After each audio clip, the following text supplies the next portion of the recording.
Hello everyone. My series of Who Killed Who and Scream has came back. Sorry I haven't been doing it. I've been just busy doing my Scream kill counts, my script for that. So yeah. Um, and then I'm moving on to Halloween when I'm done with the kill counts, which is today. So maybe like Sunday or Monday, you'll be getting my Halloween kill count. But yeah, let's get started with Who Killed Who and Scream 2 1997. So please understand, these are just my personal observations, and in no way supposed to be taken in fact. So none of these are supposed to be. These are just my opinions. So anyway, let's get started with Phil and Maureen's murders.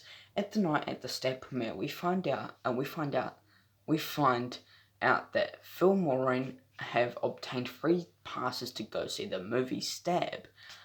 This is where I'm going to do some creative scene building and presume that Phil got the tickets from Mickey earlier that day. Obviously, it was a luck break for the killers that they found two victims with the right names who are also happen to be dating each other. But in order to then get these two together at the right time and in the right location, would have to require a little bit of more finessing. So that's why I'm believing Mickey had already established a connection with the victims, otherwise the whole scenario feels like a really lucky coincidence. With that said, Mickey is the one who enters the theatre, waits for Phil in the bathroom and whispers, Billy, don't tell Mummy what you did, giving us our first clue to the film's eventual big bad. After stabbing Phil in the head through the partition, he takes his jacket and returns to Phil's seat. Obviously, this had to be Mickey as well as a woman. As a woman of Mrs. Loomis' stature would have raised instant alarm bells for Maureen. Mickey then proceeds to stab Maureen 7 times, as indicated later on, and quickly ducks out the emergency exit at the front of the theatre before anyone realizes the gravity of the situation. Where is Mrs. Loomis during all this, you ask? Well, she's outside as the getaway driver. This can be summarized by the fact that later on in the film, when Gal and Dewey see Mickey's footage, he's shooting Phil and Maureen from the passenger side window of a car that's just pulling up in front of the theatre. I can't help but feel it was a huge missed opportunity to not have included Timothy Olyphant as an extra in this scene. Seeing him in the background action, getting out of the car and lining up for the movie would have been a nice detail. That's why I noticed on an initial viewing would have made me so happy to see multiple rewatches. Moving on to the next night where Cece takes on sober sister duties at the Omega Beta Zeta house, we get our first proper Ghostface phone call of the movie. I'm going ahead and say that was Mrs. Loomis calling. I based that mostly on the fact that Mickey is the one who sneaks into the house and murders Cece. We can even hear Ghostface talking on the phone at the same time we see this Ghostface into the house. But since this one isn't holding a phone, this is our first clue that there's more than one killer in the movie. The phone calls aren't a big factor here. As they were in the original. But I still feel that the killer making the calls would be the one out, and the two who's more in control of the plan in the case. Mrs. Loomis was who probably couldn't have trusted Mickey to have doesn't the job correctly on his own. Again, based on Mickey's footage we see later, we can tell that at least Mickey is hiding in the bushes outside of the house. I suspect Mrs. Loomis would also be with him, as she would need to cue him up at the right time to run inside. I know a lot of people credit Mrs. Loomis for Cece's murder, but I just don't buy it. We know that Mickey doesn't show up to the Data Lambda party until Cece's murder, so there is nothing to suggest that he wasn't present at the scene, and even given Sarah Michelle Gellar precise stature at 5'4". I'm not buying it. Laurie Metcalf hoisting anyone up over a balcony. And as I mentioned with the motives earlier, Cece is inconsequential to Mrs. Loomis as far as she's concerned. Cece is just a collateral damage as part of her revenge scheme, meant she wouldn't have had the determination or gusto when performing the murder herself. If anything, this was Mrs. Loomis treat to Mickey in order to satisfy his copycat murder hard on with Mickey, then meeting up with Derek arriving at the party. Mrs. Loomis stays behind at the Omega Beta Zeta, allowing her to be the first reporter on the scene, scooping Gail Weathers, and then running off to meet her deadline in reality, though she hurries over to Delta Lambda House, which by this point has all but cleared out. We see Mickey walking away in the crowd, but again, I'm not to presume that he doubled back and retrieved his Ghostface costume, which he probably had hidden in some bushes somewhere. With Sydney now as the only one left inside, Mrs. Loomis calls the house again, and I'm going to say this is Mrs. Loomis calling based on the same reason I think Mrs. Loomis made all the calls in the movie, but also for the fact that she specifically said, "Remember me," which suggests a history and personal connection. In any event, we get a weird transition where Ghostface goes from talking on the phone to then talking in person as he shows up behind her, using the same infamous voice. However, this is now Mickey who's just caught the tail end of Sydney's conversation with Mrs. Loomis. I know a lot of people think this is also Mrs. Loomis, but I call BS on this, since the phone call would then have to be placed from the front porch, and with Derek standing right there, he would have heard all this. So I'm guessing Mrs. Loomis was hiding off to the side of the house. Now, for anyone questioning why the killer at the door would also be speaking in the same voice as the killer on the phone, we can see later on during Mickey's reveal that after he takes off the mask, he pulls the voice transformer out from his elongated mouth section. This lets us know that the device would easily fit into the mask and would be operative, allowing for the killer to also disguise their voice while moving around freely without a phone. After chasing Sydney through the house, Mickey is then accosted by Derek, who he slashes in the arm before taking off through the front door. Just before Dewey and the sorority girls arrive, he then meets back up with Randy and Haley. Let's call Haley, before they all are taken in for questioning, where he uses Derek's bravado against him by planting seeds of doubt in Sydney's mind. At this point, it should be noted that, since Mrs. Loomis' revenge plot includes two principal targets with both Sydney and Gail, she and Mickey would need to work independently of one another in order to cover more ground and gather the optimum amount of intel. That's why throughout most of the movie we see that Mickey is a plant in Sydney's friend group, while Mrs. Loomis poses as a member of the press in order to shadow Gail. For the reason it is important that Mrs. Loomis had Mickey as a partner, since if she got too close to Sydney herself, she could have been exposed early on and it would thwart her entire plan. So this should let us know that all the Ghostface encounters with Sydney are Mickey, and all the Ghostface encounters with Gail are Mrs. Loomis. This is also the point of the movie where ultimately learn the copycat pattern of the killer, which also happens to be abandoned just as soon as we find out about it. This has caused a lot of confusion in Scream fandom for quite a while, but I think it can be summed up as a part of Mrs. Loomis' scheme. She knew Gail well enough to know that she would catch on and wanted to switch things up in order to outsmart her and throw the investigators off the game. I'm sure she made up some biggest reason to Mickey as why they needed to abandon their MO and move up their schedule. But this is definitely the part of her plan all along. Now how much as Mickey is just a pasty as Mrs. Loomis's scheme, he does show himself to be a very industrious, accomplished, and I'm of course going to reference the cafeteria scene. You know, the scene that's the bane of every Scream 2 champion's existence. As much as it does suck, it sets up a few key components for us later on, specifically the climax of the movie, which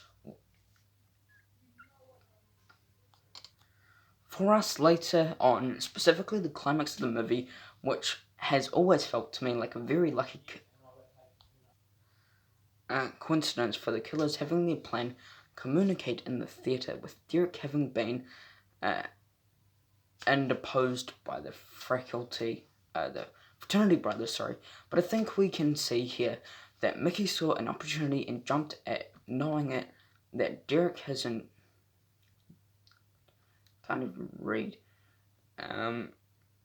that Derek has infringed on the rules outlined in the Omega Kappa Beta handbook. He schemes with the brothers and sisters in order to get Derek exactly where he needs him to be at. And I forgot where I was, but I'm just gonna go from there, where he needs him to be at the right time, like Derek. Anyway, now we don't actually see Mickey for the next 45 minutes of the film. However, in some deleted footage, we do find out that Derek and Haley have been implement a buddy system in order to keep Sydney safe throughout the day, each taking turns in the chaperone. This is why Sydney asks about Mickey's whereabouts when Derek shows up at the theatre, as Mickey has switched shifts with him in order to stage. The Ghostface attacks her during the dress rehearsal, where he expertly blends in the rest of the Rogues dancers and quickly run off unseen. While this is going on down, Miss Loomis hides in the Joel's news van and calls Gail's phone, which is picked up by Randy instead. I can only imagine that her endgame here was to lure Gail back to the van, where she would have then murdered her. But unfortunately for Gail, unfortunately for Randy, things didn't go as planned. I can't really say for sure if Mrs. Loomis had intended to kill Randy based on some sort of revenge by survivor proxy, but we do know by her stage admission that she got a little knife happy after he spoke poorly of Billy. This gives us the only kill of the movie where one of the Ghostface actually takes credit for confirming to us that this is Mrs. Loomis. So there really isn't any need to defend this. However, this is where things do get a little messy, as Ghostface is in this movie is always shown to be left-handed. This isn't an accident, and most certainly was intentional on Wes Craven's part, just as he had done with the specific ways in which Billy and Stu each held their blade in the original Scream, because they had different ways. Mickey is shown to be left-handed throughout the film. The only instance where he isn't is during the film class discussion, where he crumples up and throws a piece of paper across the room. But I'm going to chalk that up to the fact that the scene was actually a reshoot, and with the pressure of its rushed production, everyone probably just wanted to get the scene over and done with as quickly as possible, and forget about continuing with also continuity. We also see that Mickey holds his camcorder in his right hand, but this can be explained by the fact that the most handheld cameras are only made with this strap on the right hand side. There is, however, a line deleted dialogue that is not confirmed that the killer was left-handed, but also that the several of characters were left-handed as well, including Haley, who was supposed to be the killer, and an alternate draft of the scripting.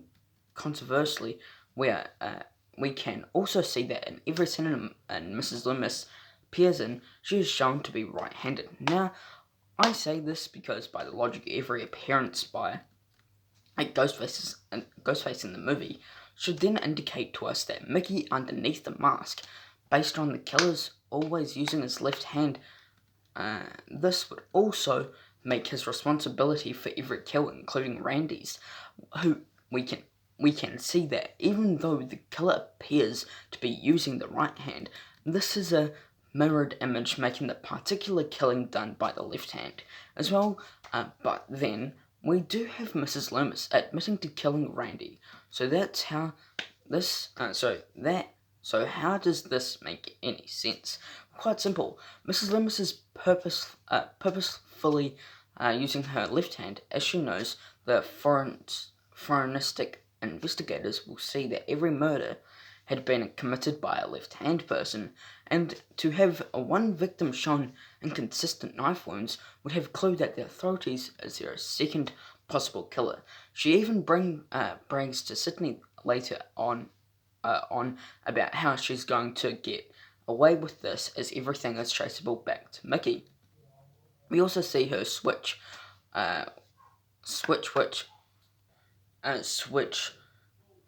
which hand she's holding the gun, and as she gets ready to execute her, I can't prove that it's 100% factual, as Wes Craven is sadly no longer here to vouch for this himself. Pardon me. As there's no telling that any of these actors were privy to the mantuna of these actors, or if they even remember getting them.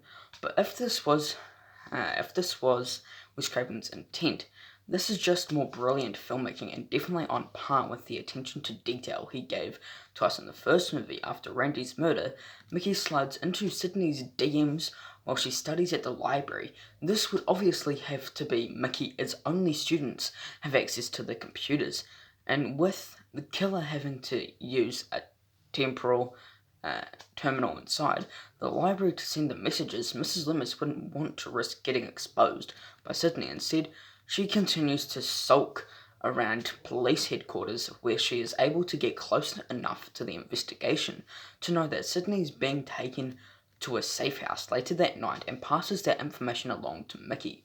Trails, Sydney and her bodyguard details were incept the cop car at the traffic light, slitting Officer Andrews' throat and driving Officer Richards right through some roadside construction, where he impaled through the head. This of course puts a hamper on Mickey's plan, as I imagine he was going to drive her right to the auditorium from here, but is temporarily subdued instead. This is questionable. Wait, hold on. This is unquestionably a Billy.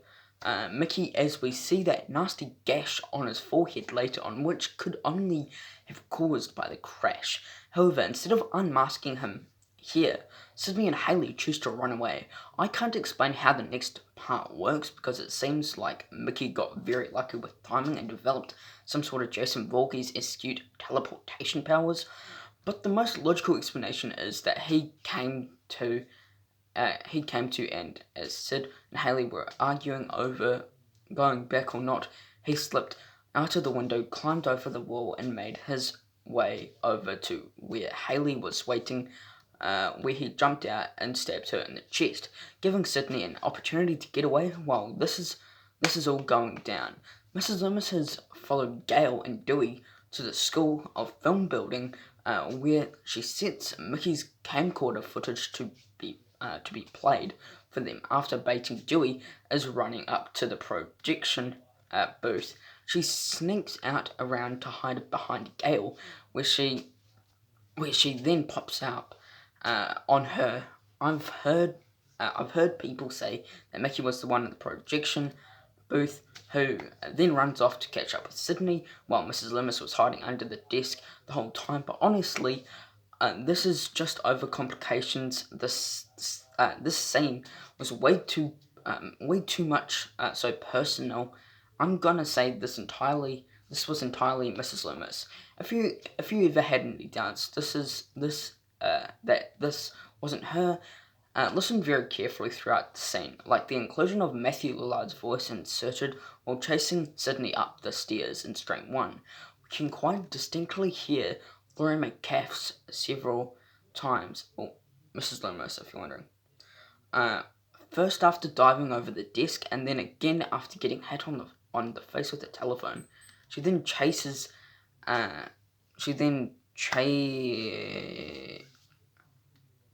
hold up.